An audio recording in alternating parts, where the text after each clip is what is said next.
To create a lock set, you take the bite and put your thumb and index finger through it. Then you give it some tension, and then you just tilt your thumb and index finger until it looks like this, until you have this triangle. And then you just bring your thumb and index finger together and pull it through that loop, and you've created a lock set. And you can use this lock set, for example, to extend your ropes. So what you do is you take the tail in this hand, the bite in that hand, then you again create this lock set, pull it through here, and now you can put this on your working end. So you pull that tight. What I see sometimes is that people prolong their ropes like this. I would not recommend to do this. First of all, it can slip over the knots if you have very small knots. Also, as you can see here, usually when a rope ends, both ends are not at the same place, and so you will only have all the tension on this rope where this rope can get slack. So a much better way to extend your rope is after you created this lock set and you pulled it tight a little bit, you take your tail of the other rope, twist it like this and turn it around, and then you will see a figure that looks like that. And you just take these two and open them up all the way like that, pull on your rope, and now you have a prolonged rope that will stay in place and is secure. Set, we have this loop and the rest of the rope goes through it, and then you have a counter tension. But also if you are crossing the line and just want to go back, very simple, you can also create a counter tension like that.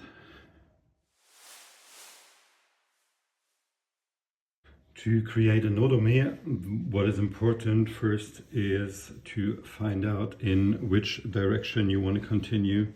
If you want to continue straight, this is not a problem, then you can just choose any nodomé. But if you want to continue in this direction or in this direction, you have to decide which nodomé you want to take. As a memory aid, you can keep in mind that in which direction you want to go. This is the direction where you have to arrive first. This will make sense in 1 second. So we want to go in this direction. So what we're doing is we're crossing that rope, and then we're going under it, and we are arriving on the side where we want to go later. And then we are crossing our own rope one more time and diving under this rope, and now we can keep going in this direction. If we would go in this direction, this would open up and doesn't look good and is not very stable.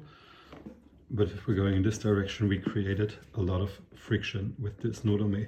So it will work until up to an angle of 90 degrees, but from here it will lose its friction. So if we want to go in this direction, we just do the same steps, but in the other direction. We're crossing that rope, diving under it, and this time we are arriving on this side because we want to go in this direction. Then we're crossing this rope, under that rope, and we can continue in that direction.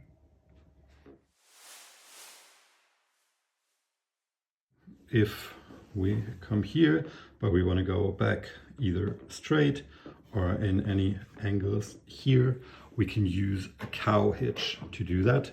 So, and to do that, we have to again determine in which direction we want to go. If we want to go back, we can use either direction. If we want to go in this direction, this time we have to do it the other way around as we did at Nodome. So if we want to go in this direction, we have to arrive here first. So we're crossing this again, diving under this rope, crossing this again, under this rope. And you see now we've just created a Nodome, but we want to turn around. So what we do is we open this loop a little bit, get our rope through here, pull this all tight,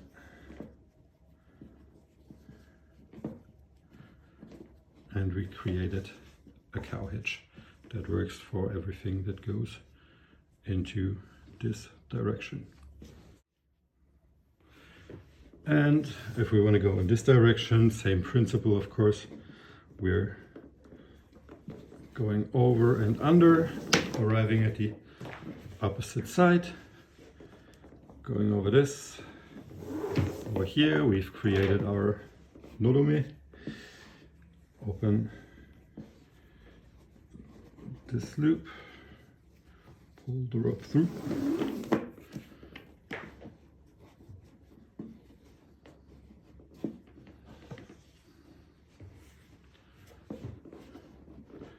And now we've created something that allows us to go anywhere in that direction.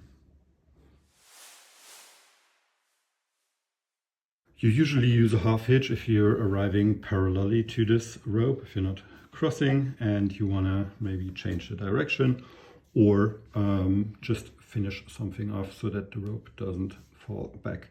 And to do this, you just take your rope, place one finger here and the other finger here, pull it through here, and we created a half hitch. And now you can go in this direction and everything that is in this section. You cannot go back here because you see that now the half hitch will get loose and fall off. To create an X friction, we take the rope, arrive under this here, and we're crossing here once and coming out here and crossing here again, going under, and now we've created an X friction.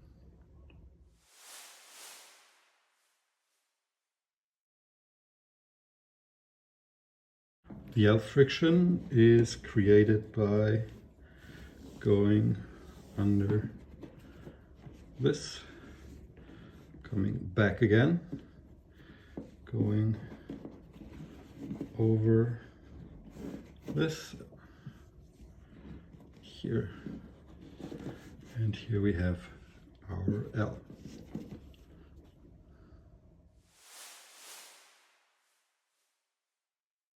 Half moon friction starts like the L friction, going back here under these, only that we're not going back this time, we're going over here like this and like this, and this we created a half moon kind of shape.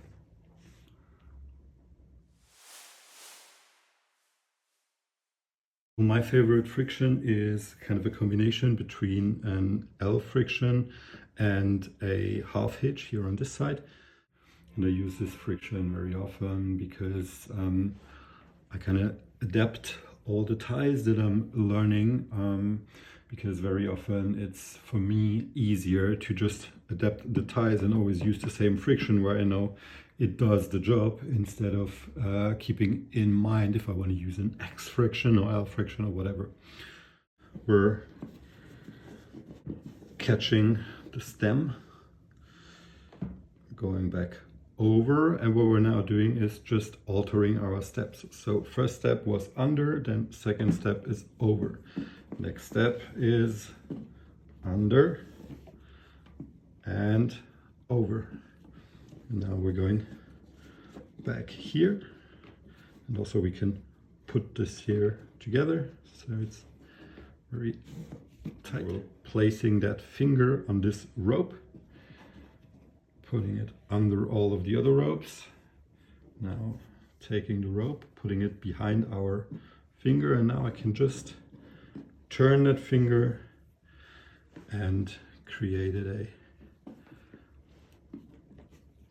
half hitch here. Now I'm just going to pull it behind the stem. That makes it a bit more stable, and now I can move on with my tie.